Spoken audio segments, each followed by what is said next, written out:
सांपदा का डोरा। सांपदा का डोरा होली के दूसरे दिन दुल्हनडी के दिन लें। कच्चे सूत के 16 तार लेकर जलती होली को दिखाकर रख लेते हैं। फिर उसमें 16 गांठ लगा दें। बाद में हल्दी में रंग लें। जल का लोटा रोली चावल रखें और लोटे पर सतियां बनाएं। चावल चढ़ाकर 16 दाने नए जौ के हाथ में लेकर सांपदा माता की कहानी सुन डोरे को गले में पहन लें। बाद में बैसाख के महीने में डोरा खोलें। जिस दिन डोरा खोलें उस दिन सांपदा माता का व्रत करें और कहानी सुनकर डोरा खोल दें। डोरा लेते समय जो दाने होते हैं उन दानों को रख दें। वही दाने लेकर डोरे से उस दिन सूरज भगवान को अर्घ्य दें। बाद में खुद जीम लें। इसका उद्यापन बेटा हो या बेटे का विवाह हो उसे उसी साल सांपदा माता का उद्यापन होता है। 16 जगह 4-4 पूड़ी हलवा रखें। एक तियल रखकर हाथ फेर कर सासू जी के पैर छू कर दें। 16 ब्राह्मणियों को जिमा दें। ब्राह्मणी के टीका लगाकर दक्षिणा दें। सांपदा माता की कहानी। एक राजा था, उसका नाम नल था। उसके दमयंती नाम की एक रानी थी। एक दिन महल के नीच एक बुढ़िया आई तो सांपदा माता का डोरा बांट रही थी और कहानी सुना रही थी। वहां पर बहुत भीड़ हो रही थी। सब औरतें डोरा लेके जा रही थी। रानी ने ऊपर से देखा और दासी से बोली, नीचे देखकर आ किस चीज की भीड़ हो रही है। दासी देखकर आई और बोली, एक बुढ़िया सांपदा का डोरा बांट रही है जिससे धन लक्ष्मी होती है। वह डोरा कच्चे सूत की 16 तार की 16 गांठें दे और हल्दी में रंग कर पूजा करके 16 नए जौ के दाने हाथ में लेकर सांपदा की कहानी सुनकर गले में बांधते हैं। तब रानी ने भी डोरे की पूजा करके अपने हार में बांध लिया।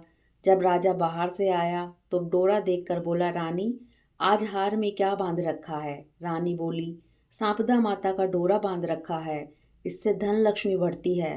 राजा बोला, अपने पास तो बहुत धन है। यह कहकर राजा ने डोरा फेंक दिया। उसी दिन रात को स्वप्न में सांपदा माता राजा से बोली, राजा मैं तेरे घर से जा रही हूँ। राजा ने पूछा, तुम कौन हो। वह बोली, मैं तो सांपदा हूँ इसलिए जा रही हूँ।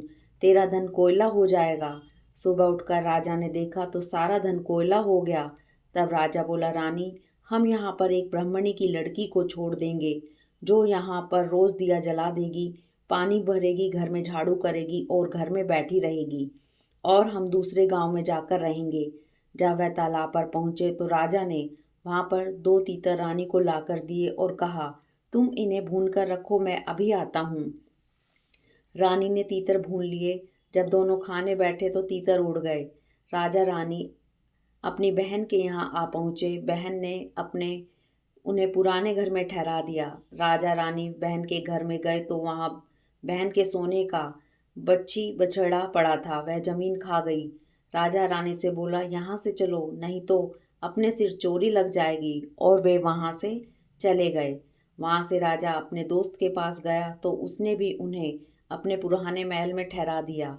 वहां पर 1.25 करोड़ का हार खूंटी पर टंगा हुआ था। वहां पर मोर बना था, वह हार निगल गया। तब राजा रानी से बोला, यहाँ से भी चलो नहीं तो अपने सिर हार की चोरी लग जाएगी।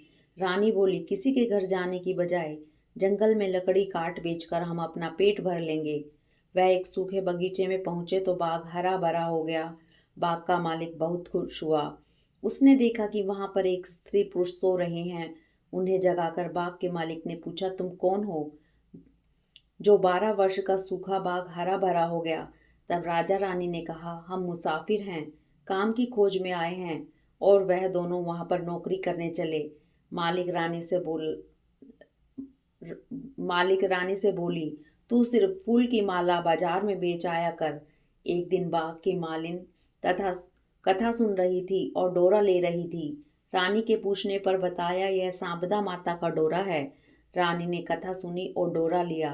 राजा ने अपनी पत्नी से पूछा, यह डोरा कैसा बांधा है। तो रानी बोली, यह वही डोरा है जो आपने एक बार तोड़कर फेंक दिया था। इस कारण सांपदा देवी हम पर नाराज हैं। राजा बोला, यदि सांपदा माँ सच्ची है तो हमारे पहले दिन जैसे लौट आए। उसी रात राजा को पहले की तरह स्वप्न में सांपदा माता आई। एक स्त्री कह रही है मैं जा रही हूँ, दूसरी कह रही है मैं आ रही हूँ। राजा ने पूछा तो आने वाली ने अपना नाम लक्ष्मी बताया और जाने वाली बोली मैं दरिद्रता हूँ। राजा ने पूछा मुझे पता कैसे चलेगा? तब सांपदा बोली जब सुबह कुएं से जल भरने जाएगा तो पहली बार जौ निकलेंगे, दूसरी बार में हल्दी की गांठ, तीसरी बार में कच्चा सूत निकलेगा। फिर रानी सांपदा माता का डोरा लेकर घर चली गई। वह सांपदा माता ने उन्हें बहुत सा धन दिया। फिर राजा रानी बोले अब हमारे 12 वर्ष पूरे हो गए और अच्छे दिन आ गए हैं, इसलिए हम अपने घर जा रहे हैं। तब मालिक ने उन्हें बहुत सा धन दिया। वहां से राजा अपने दोस्त के घर पहुंचा। तब उसने उन्हें नए महल में ठहराया। फिर राजा नल बोला हमें वहीं पर ठहरा दो जहां पहले ठहराया था। वहां जाकर देखा तो जो हार मोर निगल गया था वह हार खूंटी पर टंगा था और उनका कलंक उतर गया। वहां से वह बहन के घर गए तो बहन ने भी उन्हें नए महल में ठहराने के लिए कहा। तब राजा रानी बोले हमें तो वहीं पर ठहरा दो जहां पर पहले ठहराया था। जब राजा रानी वहां पर गए तो धरी बच्ची निगल गई थी वह दे दी। तब राजा रानी से बोला अब हमारे दिन अच्छे आ गए हैं। वहां से राजा रानी सरोवर के किनारे पहुंचे तो देखा दोनों तीतर पड़े हैं। वे समझ गए कि ये वही तीतर हैं जो उड़ गए थे। वहां से राजा रानी अपने महल की तरफ चले तो देखा जो दरवाजा टेढ़ा हो गया था वह ठीक हो गया। सोने की झारी आ गई, दातन हरी हो गई। जो ब्राह्मण की बेटी दिया जलाने के लिए छोड़ गए थे उसको उन्होंने अपनी धर्म बेटी बना लिया। उसको बहुत सा धन दौलत देकर उसका विवाह कर दिया और रानी ने सांपदा माता का उद्यापन किया। 16 ब्राह्मण जिमाई, 16 चीजें दी, हलवे पूड़ी की रसोई बनाई। हे सांपदा माता, जैसा पहले राजा को दिया वैसा किसी को भी मत देना और जैसा राजा को बाद में दिया वैसा सबको देना। कहते सुनते हुंकारा भरते सारे परिवार को देना। बाद में विंदायक जी की कहानी कहें। विंदायक